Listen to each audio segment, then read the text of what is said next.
Sector में मैं multinational company में भी काम कर दिया था और 15-16 ईयर्स वहाँ भी काम कर दिया।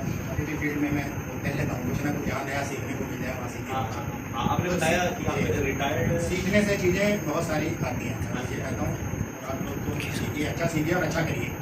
और जब आप अच्छा सीखेंगे तो डेफिनेटली आप अच्छा करेंगे। जब आप अच्छा सीखेंगे, अच्छा सीखने से ही आपके माइंड में डाउट नहीं आएंगे, आप अच्छे डिसीजन ले पाएंगे। और डिसीजन ही होते हैं जो आदमी को एक fruitful product in term of everywhere है। क्योंकि सर मैनेजमेंट को डिसीजन मेकिंग साइंस बोला है, तो इसका मतलब है कि आप और डिसीजन तभी अच्छा हो पाएगा सर जब आपके कंसेप्ट क्लियर है, आपको डाउट नहीं होना चाहिए। आपने जो सीखा है, आपको पता है इसके प्रिंसिपल्स हैं, इनको अप्लाई करेंगे तो डेफिनेटली। तो आप जैसे इनमें सॉफ्टवेयर यूज करते थे, जैसे आपको इसमें या क्या करते थे? सर अभी तो इस समय क्या चल रहा है, पूरा डिजिटल इंडिया का गवर्नमेंट, क्योंकि उन्होंने अपना कर रखा है। लेकिन इंडस्ट्री तो कोई भी हो सकती है, गवर्नमेंट ये भी हमको अप्रोच करती है, प्राइवेट सेक्टर से भी लोग अप्रोच करते हैं। तो जिनकी जो रिक्वायरमेंट है, हमारे प्लेटफॉर्म पे सारा कुछ रहता है, और क्या चाहिए आपको, आप चाहिए अगर रिक्वायरमेंट उसमें फुलफिल हो रही है तो आप अप्रोच करोगे, किस हिसाब से पूरा सिस्टम है। तो सर ये डोमेस्टिक में ही आपका रॉ मटेरियल जाता है या एक्सपोर्ट? सर एक्सपोर्ट में भी जाता है। बहुत सारे लोग क्या करते हैं, एक्सपोर्ट का भी काम करते हैं सर। उनकी अगर रिक्वायरमेंट हमारे यहाँ फुलफिल हो रही है तो हमसे परचेज करके फिर वो एक्सपोर्ट करते हैं।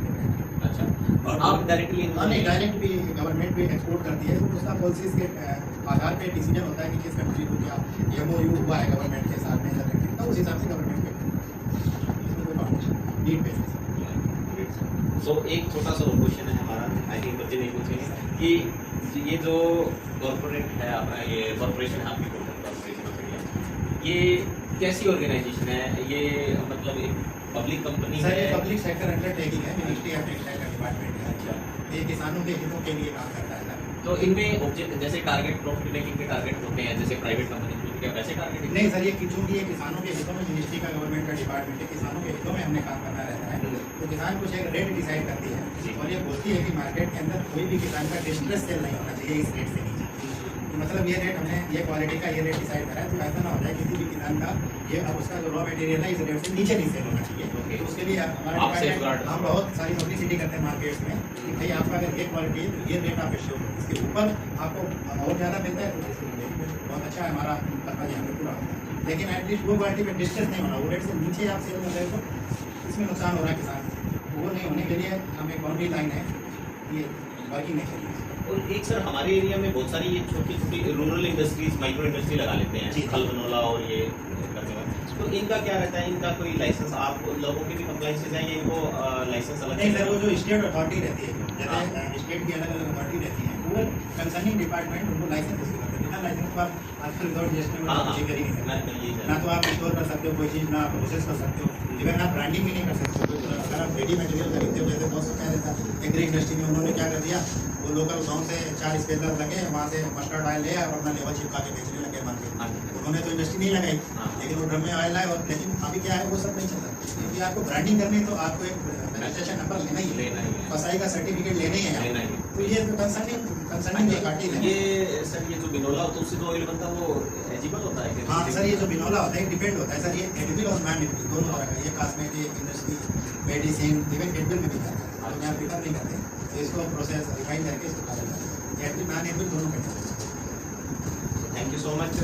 Anybody who want to ask question, कोई आप में से एंटरप्रेन्योर बनना चाहेगा और कॉटन की इंडस्ट्री अगर कोई लगाना चाहेगा? बहुत बड़ा एरिया है, आप अच्छा सीखिए, राइट फोकस सीखना है। अच्छा, ये नॉर्थ इंडिया में या साउथ इंडिया में भी प्रोडक्शन होता है कॉटन का? सर ये प्रोडक्शन तो नॉर्थ इंडिया में भी होता है सर। नॉर्थ में यहाँ पंजाब, हरियाणा, राजस्थान मेजर है ना।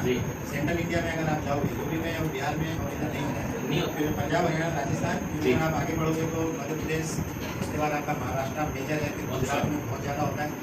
ये 3 स्टेट छोड़ने के बाद जैसे आप साउथर्न की तरफ बढ़ेंगे, जैसे आंध्र प्रदेश, तेलंगाना, उधर कर्नाटका, इवन उधर तमिलनाडु, अभी तमिलनाडु में भी कॉटन में मोस्ट ऑफ द इंडिया एक इंडस्ट्री जो यार्न बनाती है, धागा जिससे कपड़ा बनता है, मैक्सिमम सेटअप तमिलनाडु। और सबसे अच्छी क्वालिटी बताते हैं गुजरात का कॉटन काफ़ी अच्छी। हाँ सर, स्टेट की since it is agriculture product, so it मतलब totally affected by the climate है। तो डिफरेंट क्लाइमेट में डिफरेंट पैरामीटर, डिफरेंट क्वालिटी का प्रोडक्शन होता है। जैसे हमारे नॉर्थ में पंजाब, हरियाणा और राजस्थान में एक कैटेगरी का क्वालिटी होता है, फिर आप उधर MP और महाराष्ट्र में थोड़ा सा अलग हो जाता है। साउथर्न में और बेटर क्वालिटी, बड़ा स्टेबल का होने लग जाता है, रेट महंगे रहते हैं। तो depend, since it is agriculture product, depend on climatic factors, quality different.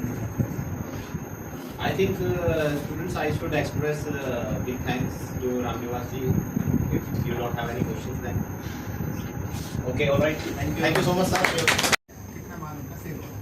तो ये 3-4 जो मेजर पॉइंट है ना, इनके अंदर सामंजस्य बिठा देना, ये आता है एक्सपीरियंस से, क्योंकि ये इसी टेक्निक्स तो बहुत सारी हो सकती हैं, कई सारे प्रिंसिपल भी हैं, सर ने बताया भी होगा आप लोगों को, लेकिन होता क्या है, हमको बेसिक चीज़ नहीं पता होती किसकी ज़रूरत है। तो सही मायने में इन्वेंट्री मैनेजमेंट का बहुत बड़ा है। मान लो एक छोटा सा रिटेल शॉप है आपका, तो आपको पता होना चाहिए कि हमारे पास कितने गुड नाइट सेल करने के लिए 10 गुड नाइट सेल हो गए तो आगे स्टॉक कल भी हमारे को सेल होगा, शॉप चाहिए, तो वहाँ पे हैंडलिंग खाली रॉ मटेरियल की होगी।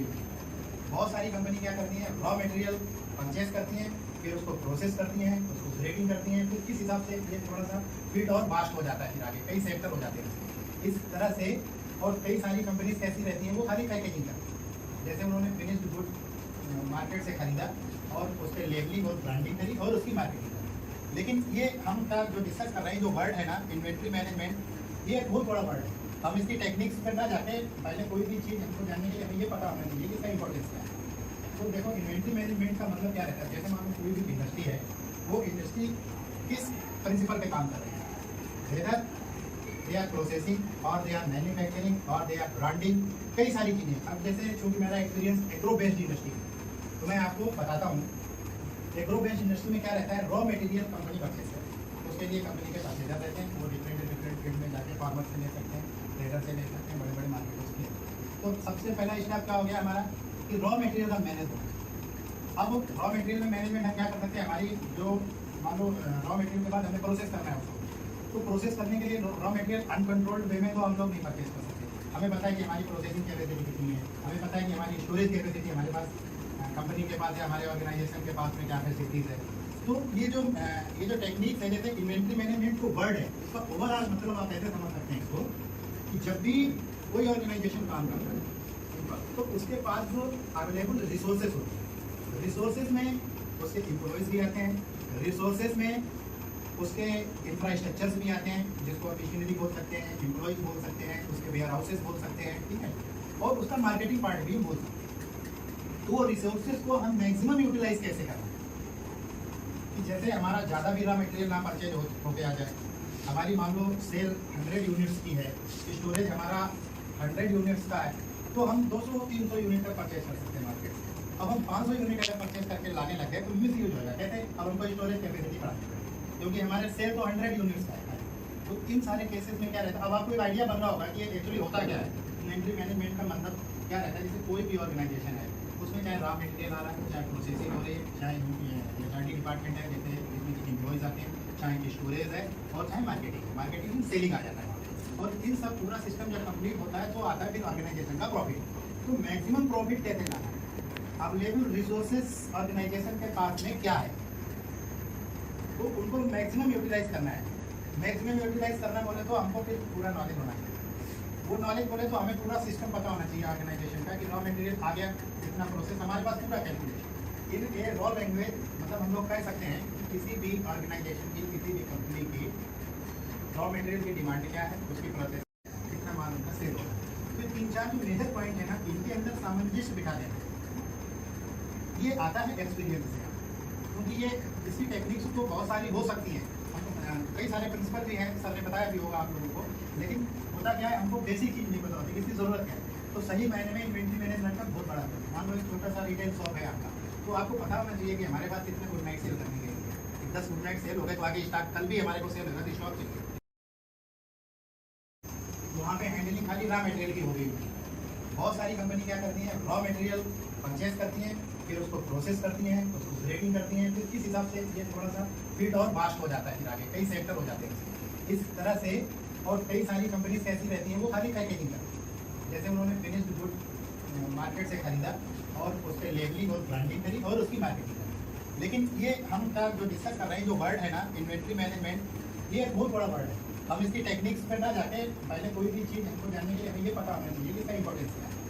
तो देखो इन्वेंट्री मैनेजमेंट का मतलब क्या रहता है, जैसे मान लो कोई भी इंडस्ट्री है, वो इंडस्ट्री किस प्रिंसिपल पे काम कर रही है, वेदर दे आर प्रोसेसिंग और दे आर मैन्युफैक्चरिंग और दे आर ब्रांडिंग, कई सारी चीज़ें। अब जैसे चूँकि मेरा एक्सपीरियंस एग्रो बेस्ड इंडस्ट्री है, तो मैं आपको बताता हूँ एग्रो बेस्ड इंडस्ट्री में क्या रहता है, रॉ मटेरियल कंपनी परचेज करती है, उसके लिए कंपनी के परचेजर रहते हैं, वो डिफरेंट फील्ड में जाके फार्मर से ले सकते हैं, ट्रेडर से ले सकते हैं, बड़े बड़े मार्केटर्स के। तो सबसे पहला स्टेप क्या हो गया हमारा कि रॉ मटेरियल का मैनेजमेंट। अब रॉ मटेरियल में मैनेजमेंट हम क्या कर सकते हैं, हमारी जो मान लो रॉ मटेरियल के बाद हमें प्रोसेस करना है उसको, तो प्रोसेस करने के लिए रॉ मटेरियल अनकंट्रोल्ड वे में तो हम लोग नहीं परचेज कर सकते। हमें पता है कि हमारी प्रोसेसिंग कैपेसिटी कितनी है, हमें पता है कि हमारी स्टोरेज कैपेसिटी हमारे पास कंपनी के पास है, हमारे ऑर्गेनाइजेशन के पास में क्या फैसिलिटीज़ है।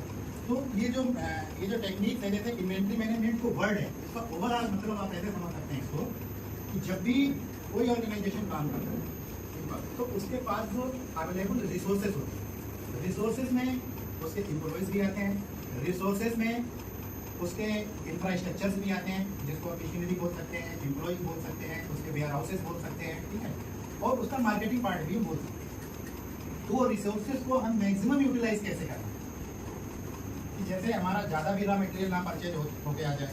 हमारी मान लो सेल 100 यूनिट्स की है, स्टोरेज हमारा 100 यूनिट्स का है, तो हम 200-300 यूनिट तक परचेज कर सकते हैं मार्केट से। अब हम 500 यूनिट अगर परचेज करके लाने लगे तो मिस यूज होगा, कहते हैं अब हमको स्टोरेज कैपेसिटी बढ़ानी है, क्योंकि हमारे सेल तो 100 यूनिट्स का है। तो इन सारे केसेस में क्या रहता है, अब आपको एक आइडिया बन रहा होगा कि ये एक्चुअली होता क्या है। इन्वेंट्री मैनेजमेंट का मतलब क्या रहता है, जैसे कोई भी ऑर्गेनाइजेशन है उसमें चाहे रॉ मटेरियल आ रहा है, चाहे प्रोसेसिंग हो रही है, चाहे एचआरडी डिपार्टमेंट है जैसे जिसमें कि एम्प्लॉयज़ आते हैं, चाहे स्टोरेज है और चाहे मार्केटिंग सेलिंग आ जाता है।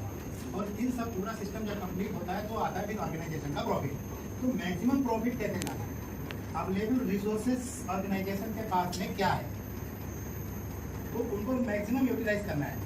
मैक्सिमम यूटिलाइज करना बोले तो हमको फिर पूरा नॉलेज होना चाहिए।